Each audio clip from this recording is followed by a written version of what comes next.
Olá, o Bastidores do Turismo está de volta. Estávamos longe desde o período pré-pandemia, desde março sem um Bastidores. Tivemos outros projetos de vídeos aqui no Portal Panrotas durante a pandemia. Seguimos de casa, eu e o Arthur de casa, e vamos comentar nesses Bastidores a retrospectiva 2020, como é que foi esse ano tão conturbado aí para o nosso setor. Vamos falar de cruzeiros e parques, principalmente, nesse episódio.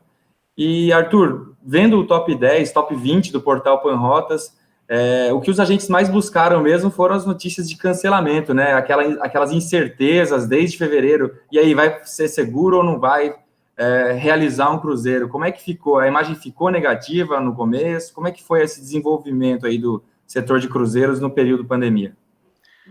A gente escolheu começar essa retrospectiva aí por cruzeiros e parques, que foram dois segmentos emblemáticos aí dessa pandemia, né? Tanto de como eles foram afetados no começo e também de como que está sendo esse retorno. Mas a gente vai falar de todos eles em vários programas, numa série aí, Bastidores Retrospectiva. Realmente, lá no começo, eu estava pesquisando aqui, e vocês vão ver essas notas mais lidas na edição da revista Panrotas, no final do mês, que vai ter a retrospectiva. No dia 19 de fevereiro, tinha uma nota assim, tem uma nota que a OMS, a Organização Mundial da Saúde, não recomendava que se cancelassem os cruzeiros por causa do coronavírus. Ou seja, é uma doença ainda muito pouco conhecida. Imagina em janeiro, fevereiro, muito menos ainda. Então, todo mundo foi pego de surpresa quando, dia 11 de março, né, a OMS declarou pandemia. O setor de cruzeiros, na minha opinião, agiu rapidamente, mas um mês depois você ainda via um ou outro navio que ainda estava voltando, que não conseguia aportar, né, porque os destinos foram também sendo atropelados, aí cada um tomou a decisão numa hora, e eu lembro claro, teve um navio emblemático da Princess no Japão, que virou símbolo, e esse é o foco dos casos, isso ficou muito ruim para a imagem dos cruzeiros, e esses outros navios que os tripulantes não conseguiram desembarcar, que a companhia marítima teve que levar para outro porto, pagar o aéreo, pagar o hotel, para que os passageiros voltassem em segurança. Então, esse começo realmente foi conturbado, e muito do que hoje esse setor sofre vem de lá, vem dessa imagem dos navios sem poder aportar, os passageiros querendo sair, gente em isolamento. Foi uma fase difícil, mas de muito aprendizado. E eu acho que o setor aprendeu rápido, porque na sequência, a gente está falando de março, né, que começou a pandemia, já em abril e maio, você já viu a indústria de cruzeiros ser exemplo mundial, assim, com a questão da política de flexibilização, né? Eles criaram um aparato de apoio ao passageiro muito bom. A maioria dos passageiros acabou adiando suas viagens para o ano que vem, 2021, mas estava tudo muito segurado lá, e havia atualizações a cada mês, né? E logo mais para frente um pouquinho, principalmente com a coordenação da CLIA, eles conseguiram desenhar protocolos muito rígidos, muito bem definidos. E uma das coisas que é a testagem de todo mundo, por isso que os cruzeiros voltaram antes na Europa, né? Todo mundo testado, tanto tripulantes quanto passageiros, hoje o que está defendendo a IATA, por exemplo. As companhias aéreas defendem essa política de testar todo mundo para entrar na aeronave, e os cruzeiros já fizeram esse protocolo há muito tempo, né? Mas aí a CLIA aconteceu o conflito com cada mercado de cruzeiros, né? No Brasil vai ter sua política pela Anvisa, Estados Unidos já definiu que um bom tempo aí sem cruzeiros, né? Em alguns países europeus o cruzeiro foi sendo, principalmente ali os fluviais foram sendo liberados. Então, de repente, essa relação com os governos é o que ainda segue travando, né? Os cruzeiros. O Brasil é um exemplo disso, né?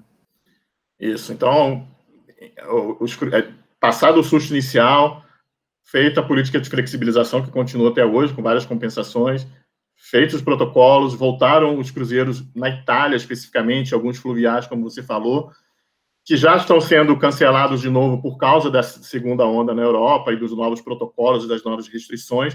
Mas esse trabalho junto ao governo realmente também é outro calcanhar de Aquiles aí, e cada governo agiu de forma diferente.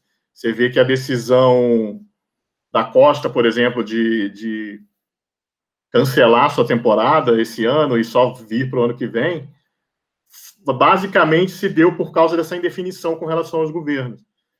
Tanto na Argentina, quanto do Uruguai, que vai estar fechado o verão inteiro, quanto no Brasil. Você vê que Brasil e Argentina ainda não definiram como que vai ser essa volta. E por isso que a MSC, que ia começar a temporada em novembro, lembrando que os navios dela já estavam aqui, facilitou essa continuidade da temporada, já foi adiada para dezembro e agora está com data prevista de janeiro. É um trabalho difícil, porque envolve autoridades de cada cidade, e todas as cidades onde os navios vão parar, pelo que eu apurei, já deram ok. O que só falta é essa coordenação do governo federal e o ok da Anvisa com relação a todos os protocolos, que vale lembrar, protocolos esses que já foram testados e aprovados na Europa. Nos Estados Unidos é a mesma coisa. O CDC deu um passo atrás e liberou, mas ele liberou com várias condições. E dentre essas condições estão cruzeiros testes, que é uma coisa muito demorada, que é uma coisa muito difícil de fazer de uma hora para outra. Então, já tem, se eu não me engano, as últimas atualizações que a gente deu, a volta dos cruzeiros nos Estados Unidos está prevista para começo de março, né? Porque as companhias foram adiando. Claro que se houver alguma luz no fim do túnel, alguma relação mais acelerada aí com a CDC, vai ter troca de governo nesse meio tempo, pode ser que antecipe, mas a princípio todas as companhias de cruzeiros até março de 2021 nos Estados Unidos não estão navegando. E aí, como você disse, cada companhia aqui do Brasil teve a sua solução. O Adrian Ursili disse que confia muito nos protocolos MSC, como você mesmo disse, foram testados, para eles são os protocolos líderes da indústria. E eu queria saber de tendências, então, como é que fica tendências de cruzeiros a partir de agora? A pandemia vai mudar o modo de se fazer cruzeiros? Como é que vai ser o setor?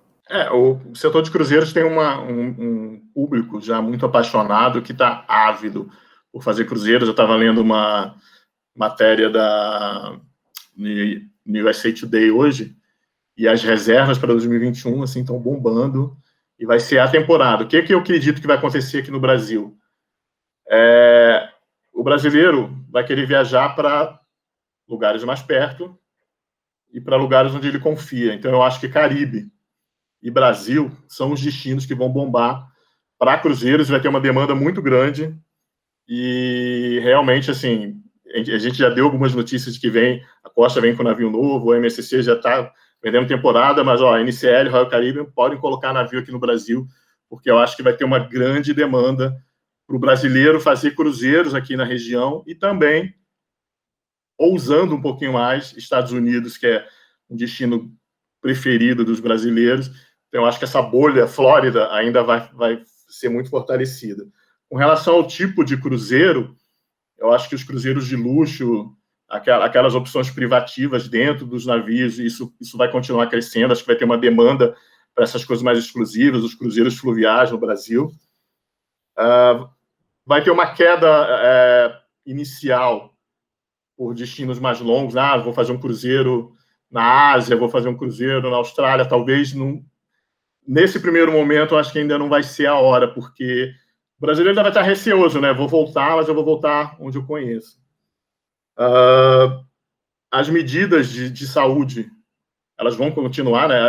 Você vê que a vacinação vai começar nos próximos dias, mas a expectativa é de que o ano inteiro seja de vacinação, mas acho que ficou na cabeça das pessoas que você tem que tomar mais cuidados com a saúde, você tem que saber o que está acontecendo ao redor do mundo, que é uma coisa que os cruzeiros também levam vantagem, né? Quem já fez cruzeiro sabe que é álcool gel em tudo que é lugar, e você tem que estar sempre atento à higiene, porque é um lugar fechado, é um lugar com muita gente que você não conhece. Então, eles já tinham essa preocupação antes, e isso acho que veio para ficar. Eles têm investido bastante em novas tecnologias para limpar cabine. Então, são coisas boas que vieram para ficar. Acho que é isso, de tendências que eu aponto. E vale destacar que os cruzeiros são vendidos majoritariamente pelas agências de viagem. Eles estiveram bem próximos dos agentes nesse período. Eu acho que isso fortalece ainda mais o papel do agente de viagem na venda de cruzeiros. Legal. Você mencionou a Flórida aí para falar de cruzeiros, quero falar da Flórida em relação aos parques. Houve aquele choque no começo da pandemia, Disney fechou, Universal seguiu, todos os parques temáticos ali que são o grande atrativo de Orlando, principalmente, né, fecharam, e, enfim, assustou, muitos leitores buscaram o portal Panrotas também para saber desse tipo de informação. Mas a Disney voltou rápido, né, a Flórida, de maneira geral, voltou rápido, né, em contrapartida com a Califórnia, por exemplo. O setor de parques ele tem muita similaridade com o de cruzeiros e foi mais ou menos também parecida, só que com um retorno mais rápido, tirando alguns exemplos pontuais, como o da Califórnia. E, então, em março, realmente, todos nós ficamos chocados, né? Disney fecha pela primeira vez.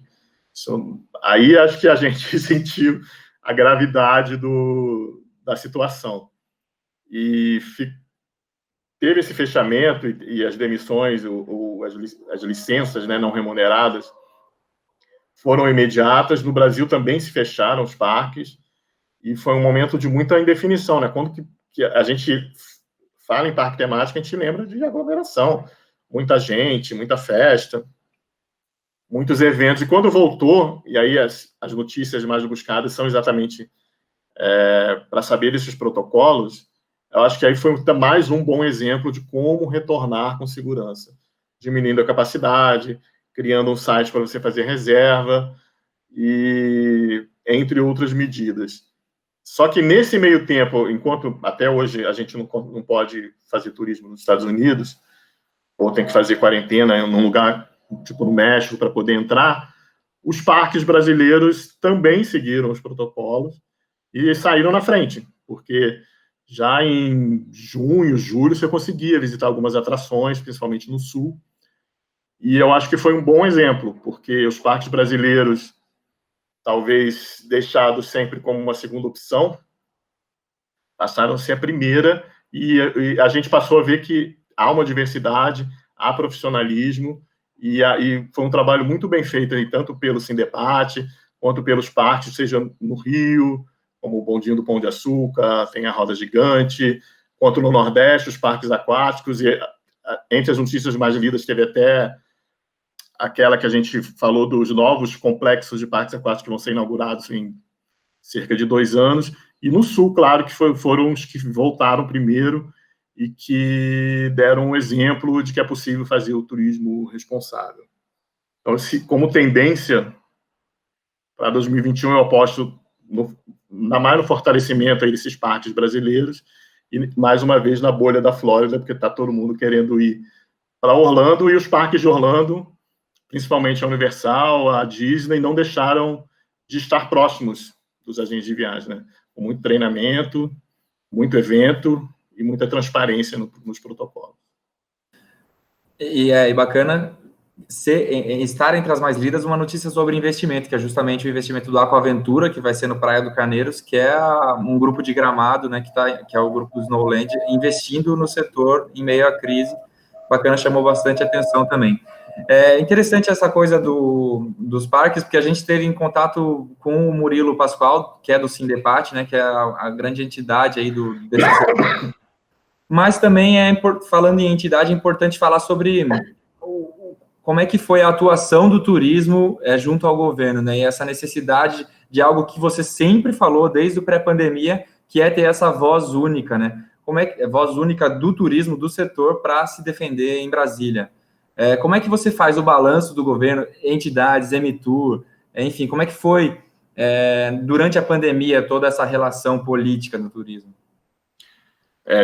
Se lá no começo não tivesse havido essa união das entidades, né, que a gente viu começar, primeiro tinha um grupo que se chamava G8 e tinha outro grupo de agenciamentos, e depois uniram, hoje já são mais de 20 entidades aí no G20+. Se não tivesse havido essa união e essa rapidez para procurar o governo, acho que as coisas teriam sido bem piores. Então, essa relação eu acho que cresceu, essa relação governo, entidades, principalmente via Ministério do Turismo, cresceu e foi muito boa.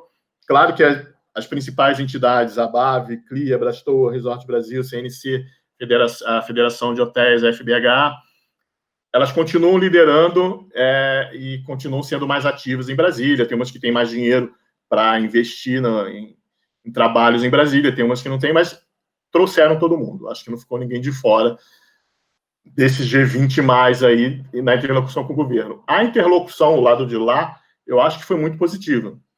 Eu acho que o governo federal, se não coordenou como deveria, aí estou falando de presidente Bolsonaro e Ministério da Saúde, todas as polêmicas que a gente acompanhou. Se o governo federal não coordenou como deveria a pandemia, isso é uma opinião de várias pessoas, e teve outros problemas que a gente já conhece, o Ministério do Turismo, eu acho que fez um bom papel, tanto para articular com as entidades, quanto para fazer a ligação com outros ministérios, porque tinha coisa que dependia do Ministério da Economia, a questão do imposto de renda lá, da remessa, depende da Receita Federal, que é uma coisa, um dos gargalos aí, até hoje não saiu, né, nas vésperas dessa retomada, quando a gente já tem mais de 100 e tantos países abertos, essa questão do imposto ainda não está resolvida, mas o trabalho está sendo feito.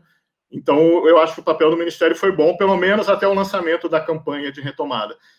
De lá para cá, eu acho que deu uma parada, e a gente está precisando saber que ações vão ser essas de retomada, e aí eu acho que falta, na relação, é uma relação boa de entidade com o Ministério está fazendo um bom papel, precisa ser a retomada, mas as entidades, eu acho que aí, é claro, não é culpa nem desse governo, nem dos presidentes dessas entidades, mas é uma coisa histórica do Brasil, né?